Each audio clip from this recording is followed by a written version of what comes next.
Drejtoria e Administratës së Përgjithshme dhe Personale e Komunës së Gjakovës, në bazë të kërkesës nga Ministria e Administrimit të Pushtetit Lokal, prej sot deri me datën 15 mars, janë të liruar nga pagesat e regjistrimit komunitetet rom, ashkali dhe egjiptian. Çdo vit vjen një informim apo një kërkesë nga ana e Ministrisë së Administratës Pushtetit Lokal që komuna një muaj të ofrojë shërbime falas në regjistrin e gjendjes civile për komunitetin rom, ashkali dhe egjiptian. Kjo nismë merret me qëllim të promovimit të drejtave të njerëzit në komunën tonë. Kjo është me qëllim që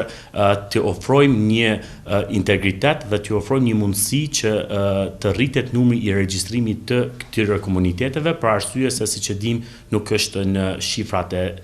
duhura apo të kënaqshme në raport me Republikën e Kosovës. Andaj u bëjmë thirrje të gjithë pjesëtarëve të komuniteteve rom, ashkali dhe egjiptian, të cilët nuk janë të regjistruar të paraqiten në komunë për regjistrim deri me 15 mars të vitit 2015, tha Vokshi.